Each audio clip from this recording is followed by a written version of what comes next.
He's dead, I thought, finally realizing stood over his body. What am I going to do? And truth was, I had no idea. Murder was a serious charge. I'd watched those true crime documentaries. I knew how this worked. The killer always gets caught, no matter what. God, I'm a killer. I looked around. We were in a small clearing in the woods east from my house, woods that nobody ever went into, which was partly why we did. It was so that we could do whatever we wanted. You know, stupid challenges, games, that sort of thing. Stuff for laughs. But I wasn't laughing, and Josh certainly wasn't either. I looked back down at his body. It was awful. His clothes were torn and tattered, and his face was split open in an awful way, down the left side of his head. You'd have to squint hard if you even wanted to lie to yourself that it looked anything remotely human. I felt another pang of adrenaline. I need to be smart. I need to make this go away. I have to. I moved over to my left. There was a ditch. Here, about 2 meters deep. Shallow on one side, but rocky on the other. I looked back behind me towards Josh's bike and started to piece a story together. I thought, maybe he was riding his bike down here. He got distracted by something. Maybe he went into these sharp rocks. Along the shallow side of the ditch, there was a bit where the rim turned upwards like a ramp. Okay, he went along here, this ramp. Got distracted, hit the rocks. It was the only thing I could think of. Maybe the sharp rocks slit his face like that. It might be a little far-fetched, but it was the best I could think of. I took a deep breath and lifted Josh. He was heavier than I thought, and I almost slipped in the wet dirt as I hoisted him over my shoulder and carefully placed him in the ditch. I tried to make it look like he was crawling away. He probably wouldn't have died straight away. Satisfied with the placement of him, I turned my attention to the bike. It was still pristine, as me and him had just stopped and leant them against a tree earlier on. That's not going to work. I thought, it needs to be bashed up more. I grabbed his bike and slowly rolled it down the mud in the path it would have gone and then lifted it up and threw it across the ditch into the rocks. I picked it back up and did it again. That looks all right. I didn't pick it back up afterwards. It was already in a good spot and probably would be more authentic if I didn't pose it. The last thing I did was take my jacket off, with all the blood on it, hoisted it under my arm, put it on the seat of my bike, and after taking one last look back, rode back home. I left Josh there and, with him, a little bit of myself as well. I unlocked the front door of my house and hurried inside. I ran up to my room immediately and hid the coat under my bed. I'll figure out what to do with it later. I dulled my brain with a shooter game, barely paying attention. The rain outside was a small mercy. Maybe it would wash some evidence away. My mum was coming back from work by now, and so I was now trying to act in higher spirits so nothing seemed too off. I guessed I probably had up until this evening before the police would be called. Josh usually lingered in town for a few hours after we hung out, and so it wasn't unusual for him to be home late. But he wouldn't come home today. I heard the key turn in the door. It made me jump. I got up and plastered a smile across my face and went to meet her at the front door. "Hello, Dan," she called from the hallway. "Hey, Mum," I said, lingering in the doorway, arms crossed. "Did you have fun with Josh today?" she said, back turned to me, hanging her coat up. Yeah, I did. Had to come home a bit early, though. He said he needed to do something. Well, I'm sure it was important. Anyway, it's the holidays now. You could always hang out with him tomorrow." "Yeah," I said, my smile slowly fading. When I went to bed that night, every time I closed my eyes, I could see that ditch etched into my mind. The mangled roots, the mangled bike, the mangled body. I got maybe half an hour of sleep before my alarm jolted me awake at 5 a.m. I immediately remembered Josh's face, twisted, warped, impossible. I felt like a stranger in my skin. The air was suffocating. The rooms in my house felt far larger than I'd ever noticed, and that they had any right to be. Large and empty. Nothing felt right. I don't know how to describe it to you because I can't even really understand it myself, but the thought of Josh's parents sat there, Worry building, waiting anxiously for a boy who would never come back. Their only son made me feel. I felt sick. I'm not sure if my mom had noticed that something was up. I mean, she must have, but I noticed her giving me weird looks for that entire morning. Occasional glances. All of this pressure kept building, and building, and building. And building to an almost unbearable level until, at about 1 in the afternoon, there was a knock on the door. My mom answered it, and as I sat there in the living room, head in my hands, I could hear what the man at the door was saying. It was muffled but clear enough for me to hear parts of it. Yes. No, he didn't. His parents haven't seen him. If we could just... Dan, my mom said, opening the door and letting the man into the room. This man here just needs to ask you some questions. It's about Josh. I bottled everything down, swallowed, and then spoke as clearly as I could. Maybe a little bit too quickly, but it was the best I could do. Josh? I looked away from my mum and now at the officer. He had a warm, kind facial expression, but with a tinge of unease and awkwardness. He was about to break the news I'm not supposed to know yet. What's happened to him? I chuckled slightly. Has he gotten himself into some more? I trailed off. Listen, Dan. Josh hasn't been seen since yesterday morning. Now, we've spoken to his mother, and she says that she last saw him when he went out with you. Now, if that's true, this means that you might have been the last person to see him. I was staring at the name tag on his uniform. I didn't interpret it as letters, just shapes. I wasn't really focusing on it anyway. He shuffled in his seat slightly. Look, I know it's a lot to handle right now, and I understand that you two were close, but do you think that we could just ask you some questions? I told him that we went up into the woods, although I lied about where exactly. Then I said that after a little while of just chilling out, he'd gone further in, and I'd just turned around and gotten home. All the while, the officer was nodding comfortingly, and never once changed facial expression from that slight smile, the smile that didn't reach the eyes. I suppose I was relieved, I guess, that I wasn't being taken in or arrested. In fact, I didn't get any sort of feeling that he even considered me a suspect, and I don't blame him. I don't have a history of anything. I never get into fights at school. I keep my head down. There's not a lot to go on there. And one kid in the woods on his own, anything could have happened, a murder, especially by the kid's best friend, probably wouldn't be high on the list of possibilities. After about half an hour, the officer left saying he would keep us posted on the search effort, and that was that. Apart from the odd missing poster put up around town, there wasn't really much reminding me of Josh. I'd stopped riding my bike, though. That, at least, was something that reminded me of that scene. But it was getting easier. Got rid of the jacket with all of the blood on it, and although the officers came back to the house a few times, I stuck to the same story, and after a few days they stopped.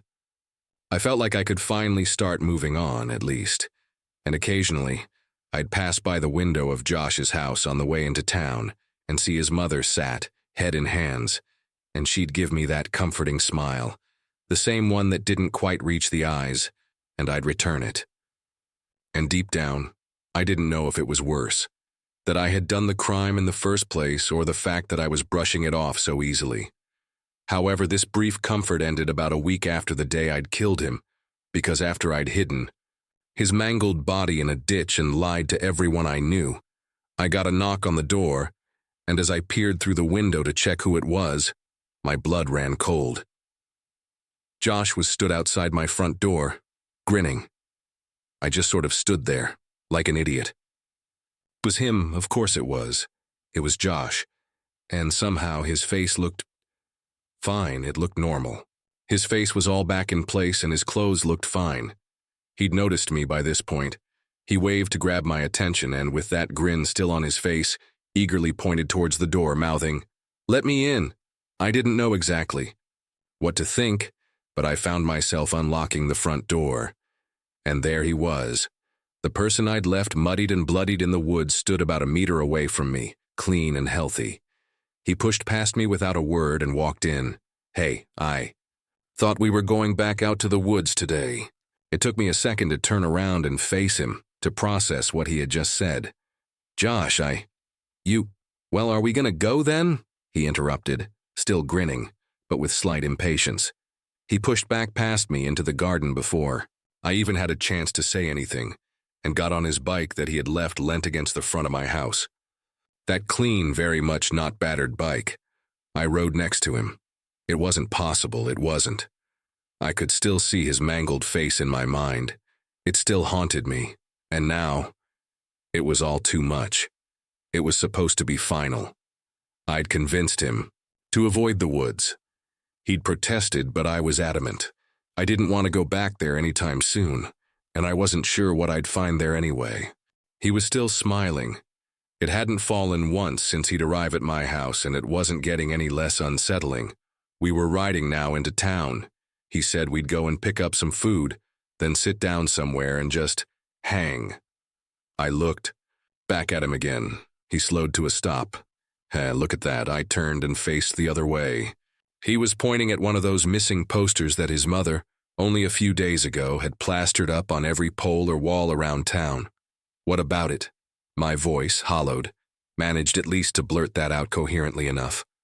Well, I dunno. It's weird how everyone thought I was missing for a week, right? Even my mum. It's not like her to forget.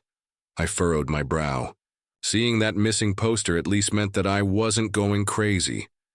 But still, I had to be cuckoo somehow. I mean, she even called the police, if you can believe that. I grunted. But it's okay, he continued. I told her about what happened, and she phoned them saying it was all right. I noticed I was slowing down, so I caught back up to him. As we rode further up our road, past his house, we both slowed as we approached the window. My eyes involuntarily drifted toward it. I looked, and after Josh waving, we both saw his mother grinning and waving back, her head moving between two people. Two people. I stopped suddenly. He stopped too and looked at me in confusion. I tried to think about how to ask this. I didn't want to be too direct, but I still needed to know the truth. Listen, Josh. I looked at him. He nodded.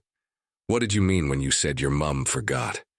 He started chuckling and seemed to relax a bit. Well, it's the funniest thing.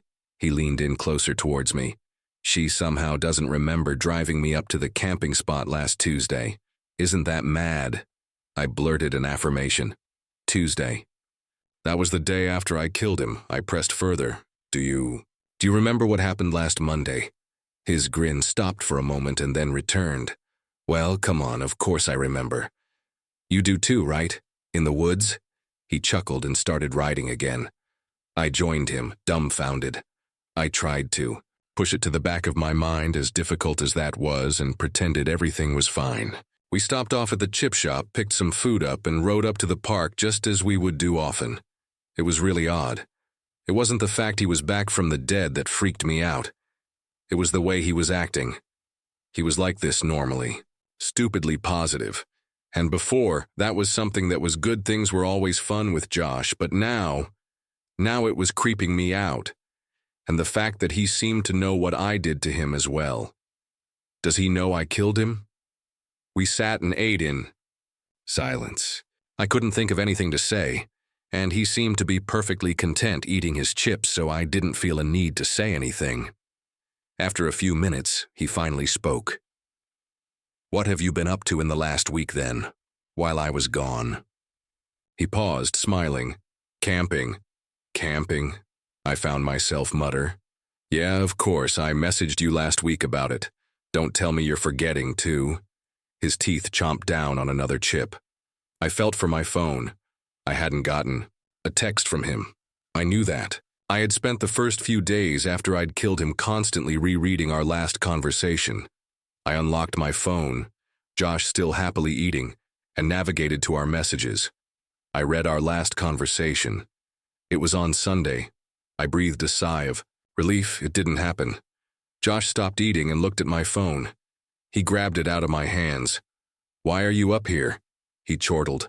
Look, you have to scroll down, you knob. He scrolled the chat down and then thrust the phone into my face. I read what it said. Monday, 12:10 p.m., Josh. Oi, Dan, listen. I'm going camping tomorrow. Can't remember if I told you or not. I swallowed. I'd never seen that text before. He frowned suddenly and looked back at my phone. "Oh, look," he said. "I didn't scroll far enough." He fumbled with it for a second and then placed it into my hands. He turned away and continued eating. I looked and focused down at the phone. It was the most recent message, on Monday last week at 12:12 p.m. It said, "Mate, why do you never invite me to these things, lol? Anyway, hope you have fun, bro." I chuckled nervously for a split second and then stopped myself. The text is from me. I looked at Josh, keeping eye contact with him while slowly turning my phone off and placing it into my pocket. He wiped his greasy hands on his jeans and smiled. "You gonna eat any of yours?" I hadn't even touched my portion. I looked around the park for a second. The only exit was in front of us, in front of the bench. I looked back at Josh. Yeah, listen." I sprang to my feet and got onto my bike. As I started pedaling, I shouted to him, "You can finish them."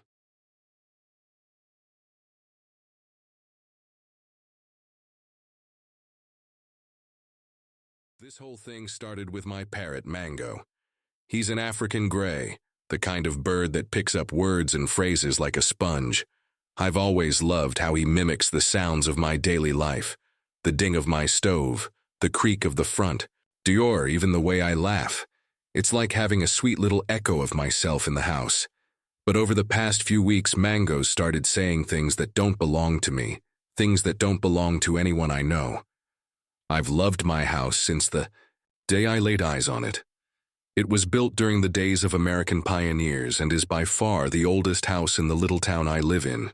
It's really a work of art, creaky and falling apart as it is. But now, I can't imagine spending one more night in that place. And it all started with Mango. He's been my companion for years, almost a decade now. I had him before I bought the house. And he's lasted longer than my first and only marriage, if that means anything. At first, the problem was subtle. I'd hear him mutter "long day" in a voice I'd never heard him use before. It was low, rough, gravely broken, fragmented, and slurred a little, like someone who smoked too much was drunk off their ass. I thought nothing of it, assuming that he picked it up from a TV show or podcast I left playing. After all, he's super smart. He can learn new words and phrases after hearing them only a few times. But then it got weirder. A few days later, I was in the kitchen washing dishes when Mango said, "Gotta be quiet now, Joey's home," in the same voice as before. I froze, my hands still in the soapy water. Joey is my name.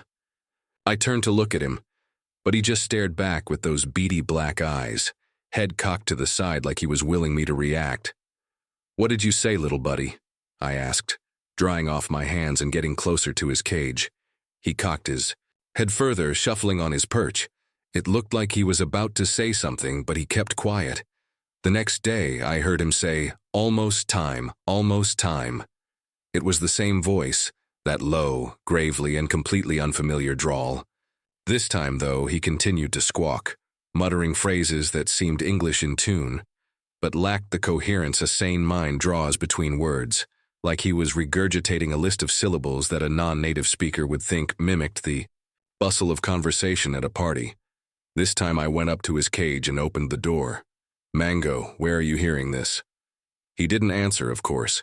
He just clicked his beak and ruffled his feathers. Then later that night, Mango said something.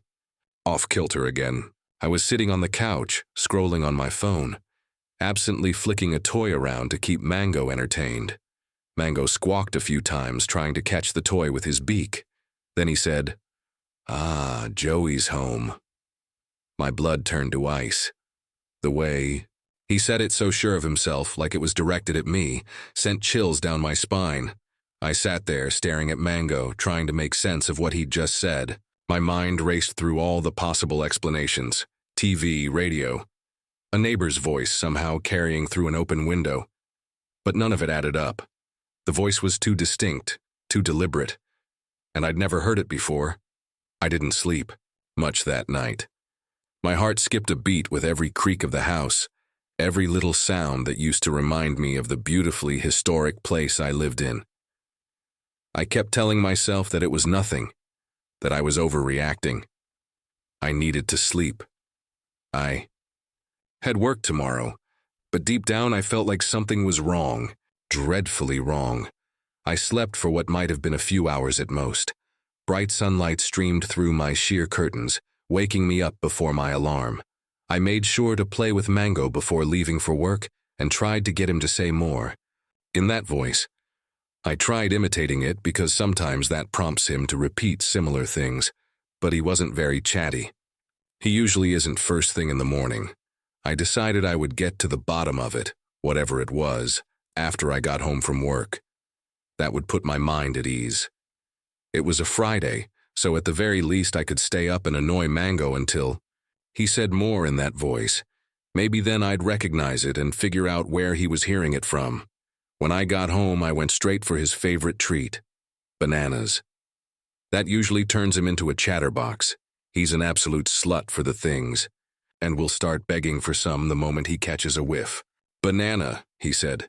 Banana nana nana, banana please, banana nabana banana, squawk. I actually taught him to say squawk. I think it's hilarious. I laughed and fed him a morsel. Good bird, Mango, say I love you. Gimme kiss. Mwah, he said, imitating a bird he saw online. No, say I love you. I love you, he said. I rewarded him, and he started hopping up and down on the table, talons clicking on the wooden surface. I continued getting him to repeat things, warming him up before trying to imitate that voice again. Pictures of me playing with Mango. Pictures of me in the shower, pictures of me eating dinner. Most of them were taken from above, from what I would later find to be small holes drilled in my ceiling. Some of them, though, the ones of me sleeping, they were taken from below. From in my house, standing beside my bed, there were close-ups of my face, eyes closed, sleeping peacefully. My stomach lurched. I was suddenly very aware of how sweaty my palm was against the flashlight, how slippery it was. I switched it to my other hand and dropped it in the process. It landed with a crack, plunging me into darkness. I swore, and Mango squawked. I had almost forgotten about him on my shoulder. A pile of boxes crashed down from the other side of attic. Near the door, I jumped and almost careened backward off the plywood floor and into the open insulation wood beams. I fumbled back through the gap in the boxes, but I couldn't see shit. I could hear labored breathing and thudding footsteps moving away from me, toward the attic door. A silhouette was hunched over, outlined against the light streaming in the doorway, ladderway from the house below. The person was huge, though I didn't catch a good look at them. A grunt, followed by a slam, and the room grew even darker. Mango squawked and fluttered on my shoulder, his wings slapping the side of my face. All I could think about was the dim glow behind me, the faint glimmer of street lamps filtering through the blinds. I would be silhouetted. Whoever was in the attic with me be able to see me, but I wouldn't be able to see them. I swore and dropped to my knees, crawling back through the gap in the boxes to search for my flashlight. Hello, Joey, the person said in that familiar, gravely voice. They were. Breathing heavily, I froze. I strained my eyes and ears, trying to see the flashlight I had dropped without making a sound, while simultaneously trying to echolocate the intruder. My hands were shaking. I was absolutely terrified. I groped blindly for the flashlight. I heard the person march deliberately, their labored breathing coming closer with each step. Mango was clinging to my shirt with his beak as well as his claws now, biting into my flesh. I think it hurt, but in that moment I couldn't feel a thing. I was numb with adrenaline. Finally, my fingers closed around the cold grip of my flashlight. I stood up, with Mango clinched to my back now. Come out, my little boy, the voice said. Oh, the voice was even worse in person. Mango did a damn good job with his impersonation, but his little beak could only do so much. The real voice had weight behind it. When Mango parroted, I thought it sounded like a smoker, but a smoker's lungs weren't healthy enough to talk with such weight. This voice filled the room deep and powerful. It boomed again. Come out, my love, I want to see your pretty face. I shivered and clutched my flashlight. I smacked it against my palm, frantically clicking the on-off button, and it flickered on. The beam revealed a monstrous person. Long, patchy strands of hair clung to their peeling scalp. They were nearly naked. A huge belly protruded underneath a Hello Kitty t-shirt that did little to cover skin. It was the only article of clothing that she wore. The thing had breasts. I could only assume it was a woman. Her tits sagged over her protruding belly like cascading Yule logs, long and skinny, pulled tight into her childish t-shirt. Her legs were too thin to support such a build, and I thought she would topple over at any second. But they proved plenty strong as she marched toward me, one deliberate step at a time. She cocked her head like Mango so often does and licked her lips with a dry smack. "Joey, my honey bear, you look dashing." Her voice maintained a deep croak, bubbling like a derelict engine. I stuttered, trying to find my voice. "Who are you?" She smiled. "I'm your new wife, much better than that whore, Lily, that you used to fuck." She said my ex-wife's name with such spite, such malice. I didn't know what to say, how to even respond. I think I shook my head, but honestly, I can't remember much detail past that. It all happened so fast. She lunged toward me, closing the gap. In seconds, I yelped, stumbling backwards, and crashed into the window behind me. Mango flew off my shoulder into the darkness, and I fell to the floor as she reached for me. Her hands were soft and oily against my face.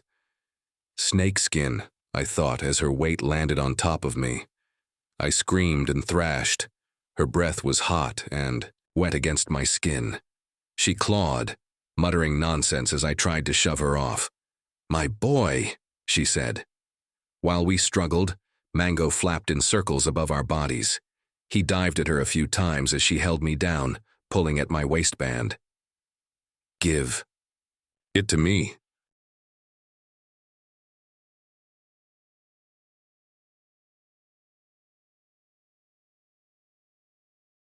I shouted. She was too heavy, too strong. Where did that strength even come from, I thought, as her spindly legs wrapped around me, keeping me pinned. "Give it to me," she demanded, yanking at my pants and trying to lick my face all at once. I pushed, with all my strength, shoving her face away from me with one arm while searching desperately for the flashlight with the other. When my fingers closed around the cool metal, I didn't hesitate for a second, slamming it into her back. She let out a huff of air into my face, a gagging stench, and rolled off me. I pushed to my feet, clutching the flashlight. Mango dived at her again, and she snarled, swatting at him. I heard a thick slap as her hand collided with Mango, sending him hurtling through the darkness outside of my flashlight's beam. I lunged at her with both hands, not really thinking so much as reacting. I pushed, and she toppled through the wall of boxes behind her. She crashed through the insulation and drywall ceiling, supporting it into the house below. A plume of fiberglass enveloped me, and I heard her moaning through the opening in the attic's floor. I peered through the hole that she punctured. She was laying on the floor of my upstairs guest room, groaning loudly. I watched for a second, still unbelieving and out of breath, then sprinted for the other side of the attic where the ladder was.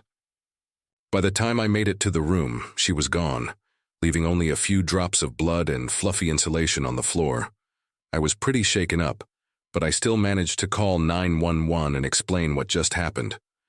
A few minutes later, cops showed up with sirens blaring.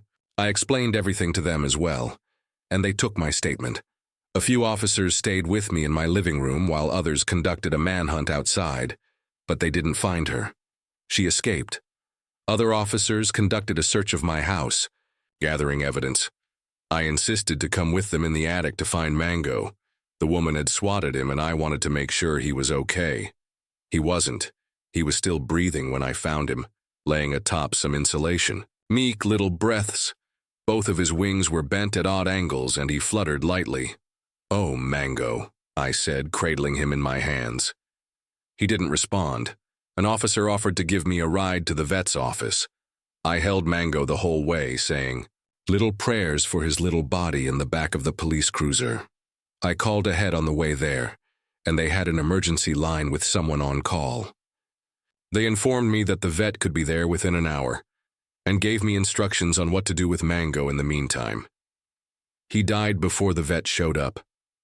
His last breaths were shallow, barely a whisper. I sobbed and felt awkward, in front of the cop, but they turned their attention elsewhere, as if to give me privacy. In the days that followed, I felt hollow inside. I left the house, leaving everything behind. I couldn't bear to be there. The cops told me they'd call if they found anything, but the days stretched into weeks, and their updates became less and less frequent. They never found her. Never even got close. They assured me that she was probably long gone, miles away, that people like her drift from place to place. They said it to comfort me, but it only made things worse. She was obsessed with me, that much was clear. She knew where I slept, so I sold the house at a loss, barely able to stomach the thought of stepping inside again to pack my things. Even now, weeks later, I can still see her. Her sagging body, her oily fingers, the way she licked her lips and called me her boy. I dream of her sometimes, nightmarish things.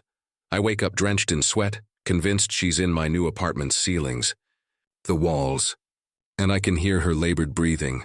Sometimes I hear the floor creak in the dead of night. Sometimes, when the night is quietest, I swear I hear a voice, a rasping, low, fragmented whisper. Almost time, Joey. Almost time. Every city has its tales, whispered in the dark corners of bars or chuckled over under the bright fluorescent globes of high school cafeterias. But it wasn't until my best friend Michael vanished that I truly understood the weight these stories could carry. Michael was not just a photographer and an urban explorer. He was the life of every party, a guy with an infectious laugh and a knack for capturing the unseen. He once told me, laughing as he adjusted his camera, photography is like stealing a moment out of time itself, snagging bits of the present before they slip into memory. It was clever and deep, very much like him. When murals started mysteriously appearing around town overnight, vivid splashes of color depicting everything from sprawling cityscapes to abstract dreams, no one knew who was painting them. They just turned up as if by magic, each more elaborate than the last. It was inevitable that Michael, ever curious and drawn to the unknown, would be captivated by them. But it was one mural, in particular, that caught his obsession. A scene of a dark forest pierced by rays of light, each ray guiding a vivid blue butterfly deeper into the woods. He called me one evening, his voice alive with excitement. "Alex, you've got to see this," he said. "It's not just art. It's like it's calling to me." He sent me a photo of the mural. "I'm going to follow where they lead," he texted after. That was the last I heard from him. Days turned into weeks with no word.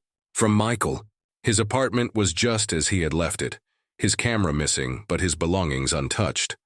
The police were baffled but not particularly concerned. Probably just took off on a whim, they suggested. But I knew better. Michael wouldn't just disappear. Not like this. Determined to find some clue, I revisited the mural. It was in an alley off one of the main streets, the blue butterflies almost glowing in the twilight. That's when I noticed something new. A barely visible trail painted in the lower corner of the mural, winding deeper into the depicted woods. It hadn't been there before, had it? Days spent scouring city records and online forums led me to discover two more murals, each with the same blue butterflies.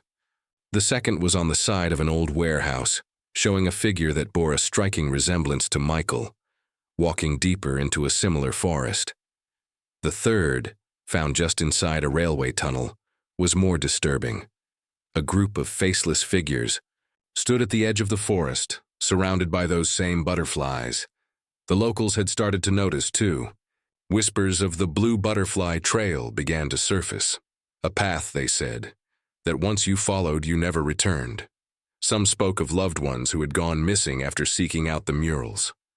Others laughed it off as an urban myth. But with each passing day, the stories grew, morphing into warnings. Driven by a mix of fear and desperation, I decided to follow the trail myself. Armed with nothing but a flashlight and Michael's last known coordinates, I headed to the forest just as the sun began to set. The air was thick with the scent of pine and earth, the path unclear, but somehow beckoning. As I walked, a single blue butterfly appeared. It fluttered ahead of me, pausing as if to wait whenever I slowed. The deeper into the forest I went, the more butterflies appeared, their wings a stark contrast against the darkening woods. They led me to a clearing, where the trees parted to reveal a strange structure at the center. A colossal, twisted sculpture made of reflective surfaces that fragmented the surrounding wilderness into a dizzying kaleidoscope of colors and shapes. Suddenly, the air turned cold, and a chilling whisper seemed to echo from the trees. "Turn back," it murmured, almost inaudible yet impossible to ignore. Ignoring the warning, I pressed on, driven by a need to find Michael and bring him home. It was here I saw Michael. He was standing motionless before the sculpture, his back to me. As I approached, the crunching of dead leaves underfoot seemed to reverberate through the silence like distant thunder. Slowly he turned to face me, and the sight stole the warmth from my veins. Michael's eyes, once vibrant and full of life, were now dull and hollow, as if the very essence of his soul had been drained away. His face, pale and gaunt, bore an expression of profound emptiness. It was as though he was looking through me, or perhaps seeing something beyond this world, his gaze fixed on a point far away that only he could discern. His lips parted slightly as if he were about to speak, but no words came, only a faint, trembling breath that seemed to carry the weight of unspoken horrors. In a voice barely his own, chilling and void of warmth, he whispered, "I thought I was stealing moments out of time, but here, in these woods, the moments steal your soul." His movements were stiff and unnatural, as if each motion was a tremendous effort. The blue butterflies encircled him, their presence eerily synchronous with his shallow, labored breathing. They landed on him gently, their bodies momentarily merging with his, giving him a spectral, otherworldly appearance. Then, as if summoned by some unseen signal, they began to scatter into the sky, their wings catching the last light of dusk, shimmering as they ascended. As the butterflies lifted into the air, Michael's form became increasingly indistinct, blurring with the falling shadows until all at once he was gone. All that remained was the echo of his last words, hanging in the chilling air. Horrified yet transfixed, I stood alone in the clearing. The friend I had come to save now vanished, swallowed by the legend of the blue butterfly trail. Who would believe such a story? Reporting it seemed futile. It would only serve to deepen the mystery and my despair. I never went back to that forest. I wrote about it all. Michael's disappearance, the mysterious origin of the murals, the legend that had sprung up around them. The story spread like wildfire, each reader adding their own theories and fears into the mix. The murals remain, their colors vibrant against the concrete and brick of the city. The blue butterflies have become a symbol of the unknown, a reminder of what might lurk just beyond the corner of our eyes. And sometimes, late at night, I hear the faint flutter of wings, the soft rustle of leaves. Every now and then, a lone, blue butterfly appears on my windowsill, its wings glinting in the moonlight before it flies off, beckoning me back to the forest. Each time, a part of me yearns to follow, to uncover the truth waiting in those shadows. But then I remember the silence of the woods, the feeling of being watched, and I stay away, for now. But the deeper call of the woods, like a siren's song, tempts me with its secrets, promising answers that are perhaps best left unspoken.